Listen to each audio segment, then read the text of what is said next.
Good evening from the State of Kuwait. Welcome to the 7 o'clock news for Friday, the 3rd of April 2015. I am Dalia Badran with the headlines for tonight. The Ministry of Defense warns of handling unofficial military news, affirming that such actions will lead to prosecution. Houthi rebels pull out of the presidential palace in the southern Yemeni city of Aden after intensified Operation Resolve storm airstrikes. United States President Barack Obama invites GCC leaders to a summit at Camp David to discuss security cooperation in the region. Iran and major world powers announce a remarkable deal outlining limits on Iran's nuclear program. Hello and welcome. The Ministry of Defense issued a statement today warning of handling unofficial military news. The Defense Ministry's Department of Public Relations called on all citizens and expatriates to heed the request, affirming that anyone spreading rumors or unofficial news regarding any military action in the country or the region will have to face the law. The department said that the only side that is authorized to broadcast news regarding Kuwaiti military actions is the state, represented by the Defense Ministry. Otherwise, any other news source will be invalid. The department affirmed that the media would be more than welcome to ask about any news regarding the Kuwaiti military, adding that the Defense Ministry will provide adequate responses to any questions or inquiries. The third pledging conference for the Syrian people proved to be a major success as it raised $3.8 billion for the crisis. The State of Kuwait donated $500 million from both government and NGOs. Participants expressed appreciation to Kuwait, hoping for a solution to this international humanitarian crisis as soon as possible. Badri Al-Saleh has more in this report. The second half of the Third International Humanitarian Pledging Conference for Syria kicked off with the announcement of the pledges. The total raised at this year's conference was $3.8 billion, doubling the total collected by the first year. After the conference, Under Secretary for Humanitarian Affairs and Emergency Relief, Valerie Amos, expressed her gratitude to His Highness the Emir Sheikh Sabah Al-Ahmed Al-Jaber Al-Sabah and the people of Kuwait for hosting this conference, and she shared her hopes for the positive effects it will bring. We're all hugely grateful to His Highness the Emir of Kuwait for hosting a third pledging conference for Syria and neighbouring countries. Last year, when we did a similar conference, we had all hoped that by now we would be supporting the Syrian people going back home, restoring their livelihoods and rebuilding the country. Sadly, that is not the case, and we are all extremely worried by the unfolding situation on the ground. If you look at what is happening in Idlib now with the high levels of violence and brutality, we are still a very long way from a political solution to this crisis, which is what we need to bring the level of violence down and to really begin to deal with the major consequences to the infrastructure of Syria, the major trauma that Syria's people have experienced, the huge numbers of people that have fled to neighbouring countries as refugees and really want to come back home. So we face an unfolding humanitarian crisis that we have not been able to halt. This year's conference has been particularly important because we're entering the 5th year. We are seeing needs going up. We're asking our donors to do more.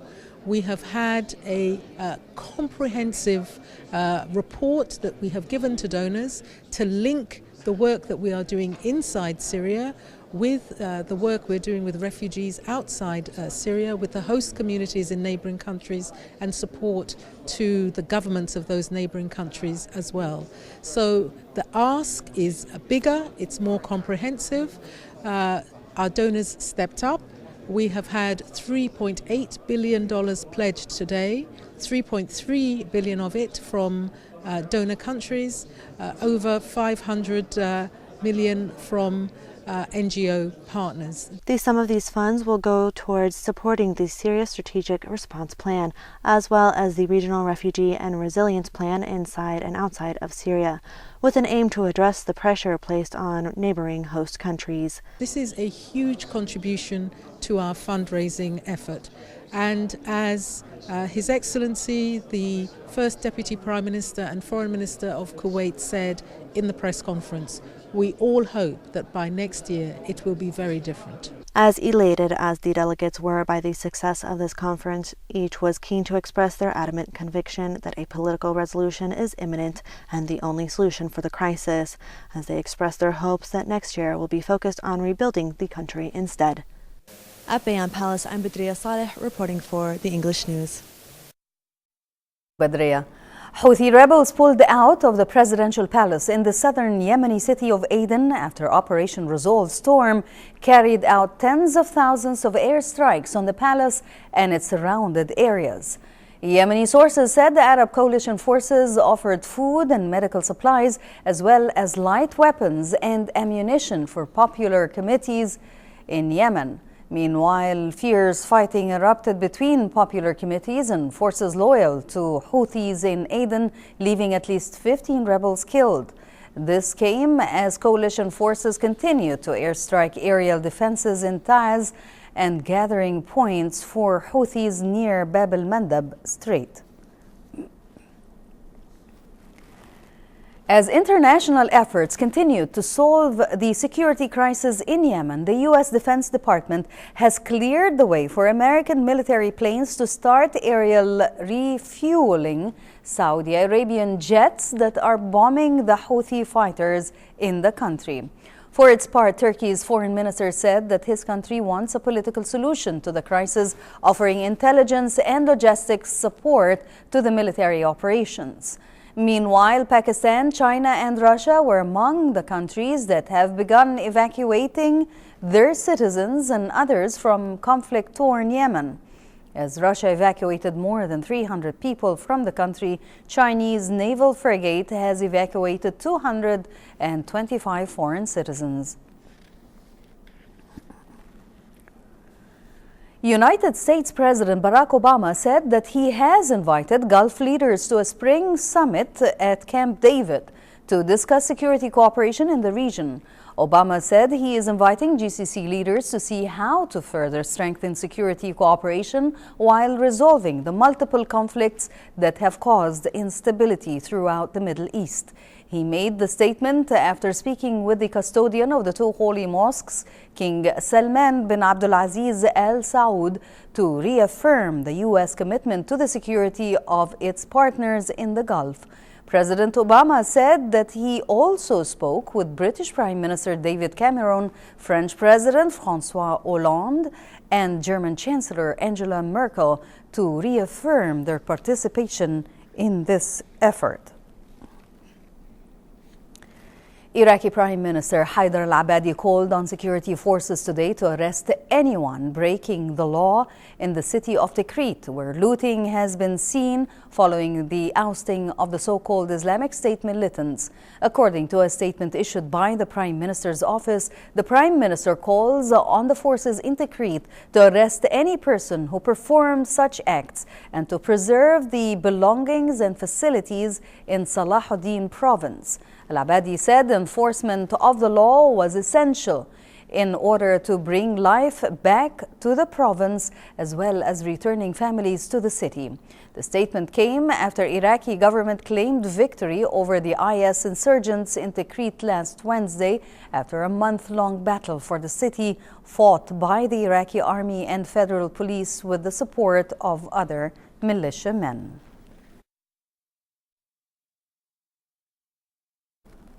An Egyptian militant group allied with the so-called Islamic State claimed responsibility today for the attacks on military checkpoints which killed 15 soldiers and 2 civilians in Sinai.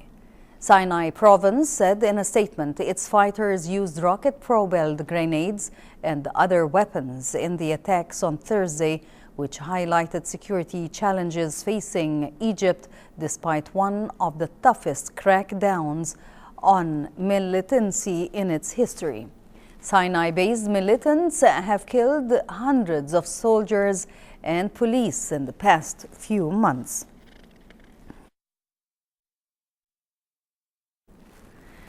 After marathon negotiations, the United States, Iran, and 5 other world powers announced a deal outlining limits on Iran's nuclear program.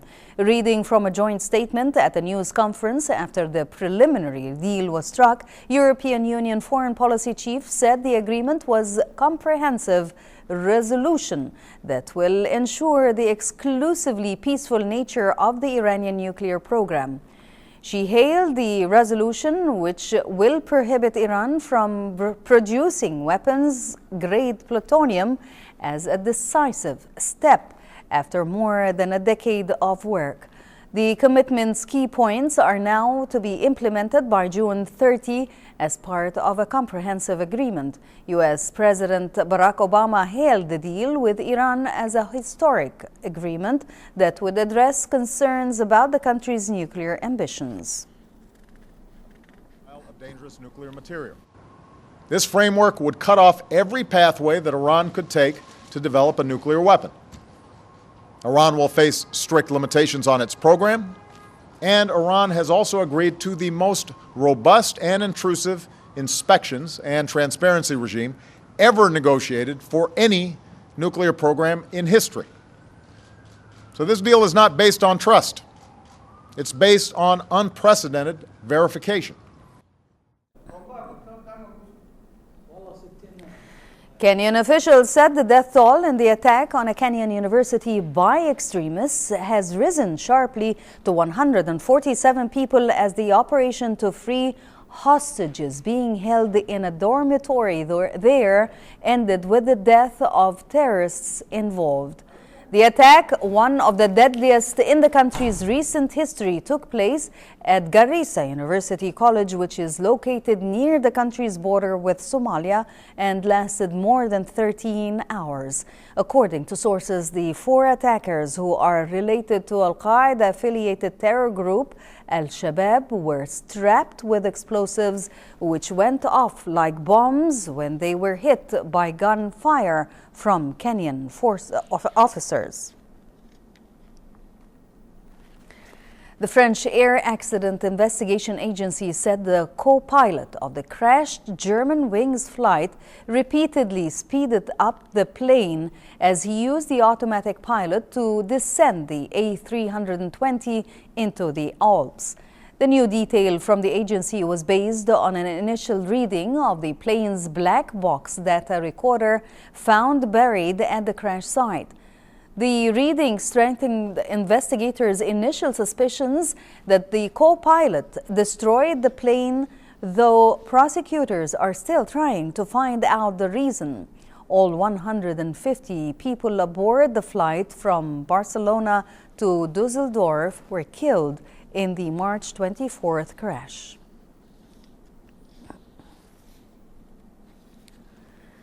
And finally, tonight, Al-Khurafi Activity Kids Center held an honoring celebration for mothers of children with intellectual disabilities. This annual celebration comes along with the International Mother's Day that comes in the 21st of March every year to express their appreciation for the important role mothers play.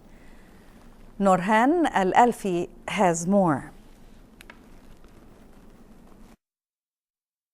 The Ideal Mother Award for Intellectual Disabilities. This annual award provided by Al-Khurafi Kids Center for the mothers of all children with intellectual disabilities under the patronage of Mrs. Sabika Saad Jassar, the chairman of Kuwait Senate Foundation for Handicapped Child. The third annual celebration expanded its activity to cross Kuwait borders and cover the whole Gulf by choosing ideal mother for each country of the Gulf to reward her.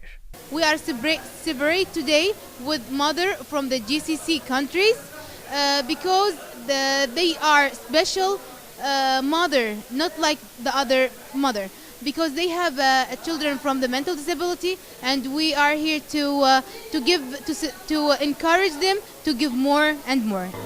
I'm a mother of an autistic boy. Now he is 18 years old. He was suffering from autism, but now he is not anymore because I worked with him very hard and I got him from the world of autism to our world. Now he is very fine and he's, I hope, fully dependently on himself. I'm going to be a future pilot, and I'm an artist because I can draw the Amir. I drew it just now, but now, you know, I can draw other airplanes, companies, and the cars. Even the company airplanes for the Kuwait Airways, Jazeera Airways, and Watani Airways, which it will come back this year. The objective of the award is to focus on the parents of the intellectual disabled individuals in order to acknowledge their role in the society and have them as role models. Well, the main idea of the event is to award a mother with kids that have kids with intellectual disabilities, to try to show the world and to try to show the people, the community, what's the effort that she made to her kids. Also, this annual ceremony comes to highlight the important and huge role that mothers play in their children's life, as well as to motivate and encourage the ideal mother to continue their efforts. Al Khurafi Kids Center organized third celebration to reward winners and mothers under the title of Ideal Mother Award for Mental Disabilities in order to emphasize their role in the society. From Al Yusfi Hall, I am Nurhan Al-Alfi reporting for the English News. Happy Mother's Day to all.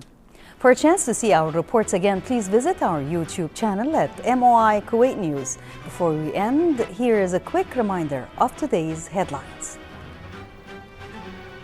The Ministry of Defense warns of handling unofficial military news, affirming that such actions will lead to prosecution. Houthi rebels pull out of the presidential palace in the southern Yemeni city of Aden after intensified Operation Resolve Storm airstrikes. United States President Barack Obama invites GCC leaders to a summit at Camp David to discuss security cooperation in the region. Iran and major world powers announce a remarkable deal outlining limits on Iran's nuclear program.